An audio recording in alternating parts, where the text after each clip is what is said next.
నువ్వు ఇక్కడ కూర్చోవే. ఒరే, నీ సీట్ నెంబర్ ఎంత? 52 అండి. నువ్వు వెళ్ళి 69లో కూర్చో. వెళ్ళు. పోసుకొచ్చేరా వెళ్ళు. రే గౌతమ్, నానింట్లో లేడు కదా అని చెప్పి క్రికెట్ అని ఫ్రెండ్స్ అని వెధవ తిరుగుళ్ళు తిరిగావో. అలాగే నాన్న.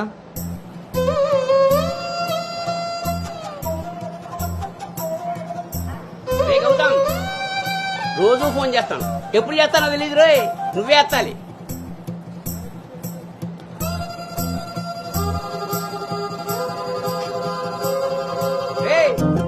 నేను ఇక్కడ మాట్లాడతాను, నువ్వు అక్కడ చూస్తావేంటి?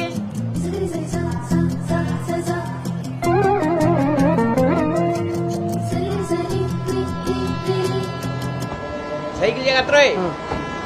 అటెక్కడరా ఇటు. అలాగే నాన్న.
గౌతమ్, గౌతమ్.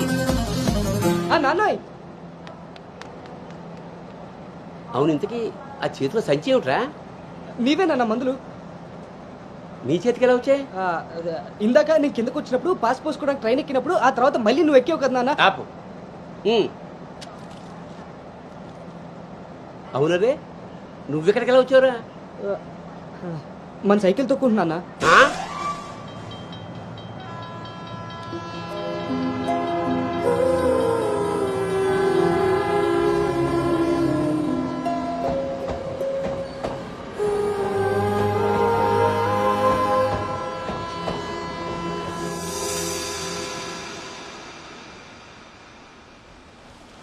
హైదరాబాద్ లో అంత పెద్ద కంపెనీలో అమ్మాయికి ఉద్యోగం రావడం అంటే అది చాలా మంచి శుభవార్తే. అవును, అంత మాత ఆశీర్వాదం. అమ్మాయిని పెంచినట్టు పద్ధతిగా పెంచారు. మీ అబ్బాయి క్యాంపస్ సెలక్షన్ లో జాబ్ కొట్టడం చిన్న విషయం కాదు సార్, అంతా మీ ప్లానింగే. ప్లానింగ్ అనా బొందా పెంపకం. నమస్తే సార్. సుబ్రహ్మణ్యం గారు తీసుకోండి. మొత్తానికి సాధించారుగా. సార్ తీసుకోండి. ఇంటికి విన్నర్ ఎక్కడ సార్? ఇంకెక్కడ ఉంటాయండి, ఉంటే ఇంట్లో లేదా క్యాంపస్ లో. ఆ రెండు తప్ప ఇంకేమీ తెలియదు వాడికి. తీసుకోండి.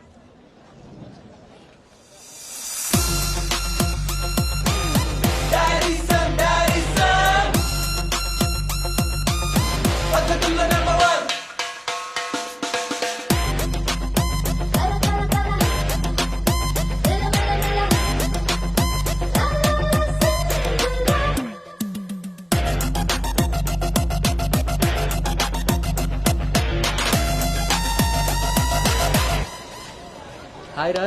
హాయ్ బాబు. హాయ్ రా. హాయ్. హాయ్ రా. ఎరా. హాయ్ రా. Yes. Thank you. Congratulations Anu. Thank you. ఈ క్యాంపస్ లో నీ రోల్ మోడల్ భార్గవి తర్వాత అంత పెద్ద ప్రెస్టీజియస్ కంపెనీకి సెలెక్ట్ అయిన సెకండ్ అమ్మాయివి నువ్వే. తన ఫీట్ రిపీట్ చేయాలనుకున్నా, అచీవ్ చేసా. నా డ్రీమ్ ఫుల్ఫిల్ అయింది. ఇంతకీ హైదరాబాద్ లో అబ్బాయిలు కూడా ఉంటారని మీ మమ్మీకి తెలుసా? మీ బాబు కాచిగూడనా సికింద్రాబాద్ అని అడుగుతున్నాడు. ట్రాన్స్ఫర్